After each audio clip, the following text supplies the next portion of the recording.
So hello guys, good morning everyone. সবাই কেমন আছো? আশা করি সবাই খুব ভালো আছো। Welcome to my channel rev with Rits. তো মা চলে এসছে কালকে অনেক রাত্রেবেলা মা ফিরেছে। মোস্ট প্রবাবলি মা ফিরলো কালকে 1:45 নাগাদ রাত। তো মাকে নিয়ে এলাম, এত রাত হয়ে গেছে বলে আর ভিডিও করিনি। তো আজকে সারাদিন অনেক অনেক অনেক কাজ আছে। আজকে দাদাও বাড়িতে বলছিল যে বাইকের কিছু কাজ ফাজ করাতে যাবে, তো সেখানে যাবো, দেখাবো যে কি কাজ করছি না করছি।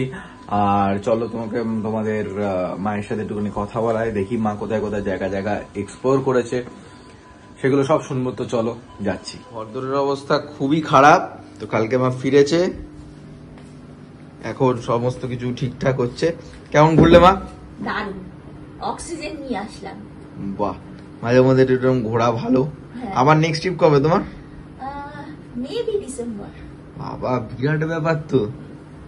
কিন্তু আমার ঘর দরজা করে রেখেছিস তুই আর তোর বাবা, আমার অক্সিজেন সব বেরিয়ে যাবে ওগুলো সাফ করতে করতে। ঠিক আছে, এরকম তো হবেই। হ্যাঁ, এরকম হবে। তো দেখাচ্ছি বাইরেটা কতটা ঠান্ডা, মানে কত রোদ বাইরে। দেখো সব ছাতা টাতা নিয়ে, প্রচন্ড রোদ বাইরে। গাছগুলোর অবস্থা খারাপ এত রোদে। আজ দারুণ রোদ বাইরে। তো এখন বেরোবো। তো চলো, কোথায় যাচ্ছি না যাচ্ছি, কি করছি না করছি তোমাদের দেখাচ্ছি, সাথে থাকো। এখন যা রোদ পড়েছে, রোদ থেকে বাঁচার উপায় আমার এই হ্যাট পরেই বেরিয়েছে। এখন যাচ্ছি দাদার বাড়ি। তো তারপর ওখান থেকে যাই না, দেখি দাদা কোথায় যাবে না যাবে। মোস্ট প্রবাবলি ওর গাড়িতে কোনো কিছু প্রবলেম হচ্ছে, তো সেটাই ঠিক করাতে যাবে। তো চলো দেখাচ্ছি। বেরিয়ে গেছি দাদার সাথে। তো দাদাকে নিয়ে যাচ্ছি, দাদার বাইকের অনেক কটা কাজ আছে। তো যাবো এখন সুজুকি সার্ভিস সেন্টারে গিয়ে বাইকটা কিছু একটু আপডেটের ইস্যু এসছে। তো আপডেটের ইস্যুটা দেখাবো যে সেটা কি ইস্যু এসছে। আর এটাও তোমাদের বলবো যে তোমাদের যাদের জিক্সার আছে, তো সেটা নিয়ে একটা দাদাকে জিজ্ঞাসা করবো আমরা সার্ভিস সেন্টারের দাদাগুলোকে যে কি প্রবলেম হয় না হয়। কারণ কিছু এমন জিনিস হয় না যেগুলো মানে এমন টাইমে হয়, তো সেগুলো ফট করে তখন মানে সলিউশন পাওয়া যায় না। তো আগে থাকতে গাড়িটা ঠিকঠাক করিয়ে নেওয়া উচিত বা করিয়ে নেওয়া দরকার, টাইম টু টাইম সার্ভিস। তো সেটা তোমাদের দেখাচ্ছি পুরো ডিটেলসটা। আর হচ্ছে আরেকটা বড় কথা, দাদার গাড়ি তো বাড়ির বাইরে থাকে, তো কে স্ক্র্যাচ মেরে চলে গেছে। তো এই জিনিসগুলো তো একদমই ঠিক না, এরকম গাড়িতে স্ক্র্যাচ মারা বা কিছু, এগুলো একদমই ঠিক না। নিজেদের শখের জিনিসে যদি কেউ কিছু এরকম করে, তা স্বাভাবিক খুব খারাপ লাগে। তো সেই স্ক্র্যাচ না, মানে নর্মাল স্ক্র্যাচ না, একদম পেরেক দিয়ে খুঁচিয়ে দিয়ে একদম এক্স্যাক্টলি রক্ত করে দিই। হ্যাঁ, তো এটাও ঠিক করাতে যাব। তো দেখাচ্ছি, চলো সাথে থাকো। তো দেখাচ্ছি যেটা বলছিলাম, এই দেখো এইটা কে করেছে জানি না, কোথা থেকে করেছে জানি না। মানে মানুষের মানে কিছু বলার নেই। আর মানুষের মনোবৃত্তি এত বাজে, গাড়িটাতে এরকম করে দিয়েছে। এত সুন্দর গাড়িটা সাজানো, এটা হচ্ছে আরসিদার গাড়ি। তো এসছি হচ্ছে গিয়ে এই দোকানে, এখন দেখছে দাদা যে কোনটা কি লাগানো যায় না যায়। এসছি দাদার দোকানে। এখান থেকে দাদা মোটামুটি আমাদের পূর্ণগড় বা কোনোগড়ের বাইরে অনেকে স্টিকারিং করায়, ফ্যান্সি স্টিকার।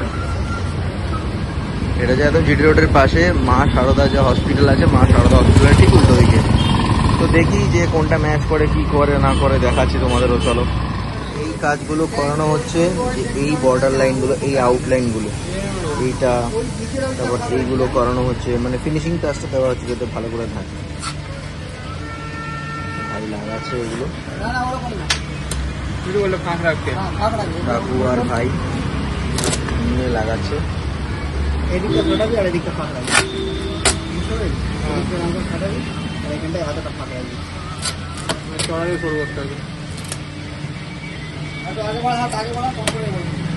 আরো কাজ হচ্ছে, সেই কাজগুলো দেখাচ্ছি। চলো,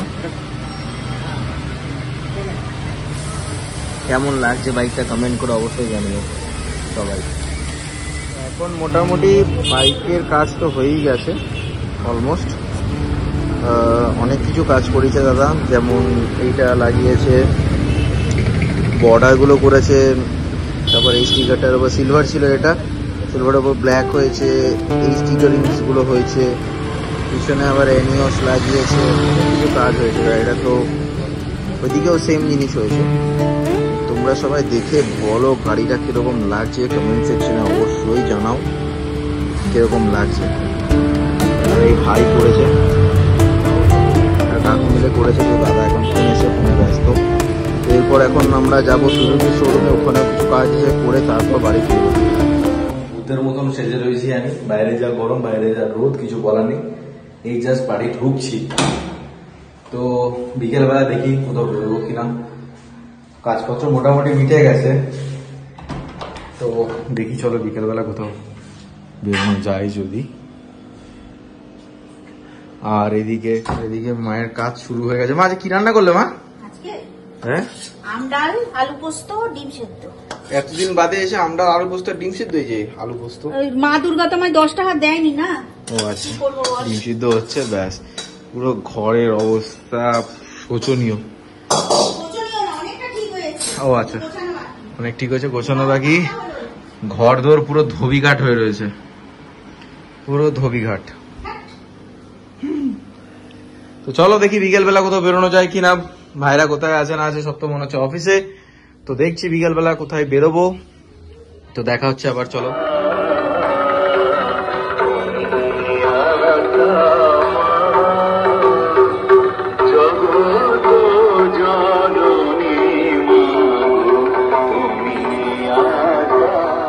তো এখন চলে এসেছিলাম বিল্টুদের বাড়ির দিকে, ধর্মডাঙ্গার দিকে। তো এখানে ছিল শীতলা পুজো, তো ঠাকুর দেখতে চলে এসেছিলাম আমি, পিকলু, বিল্টু আর বাবু।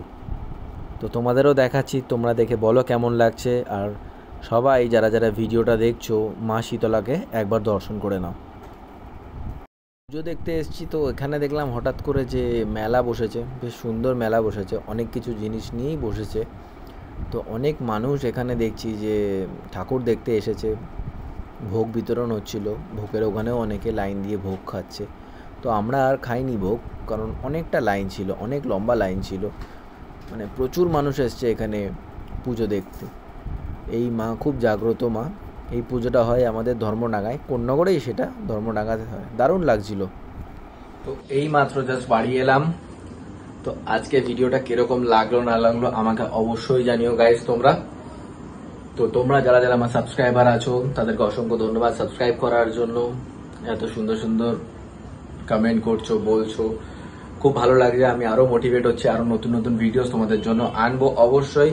তো তোমরা ভালো থেকো, ফাটিয়ে এনজয় করো, আর সাবস্ক্রাইব করতেই থেকো, লাইক করতেই থেকো। Thank you so much everyone. চলো টাটা, বাই, গুড নাইট। দেখা হচ্ছে রেড উইথ রিটসের সাথে আবার নতুন একটা ব্লগে। বাই।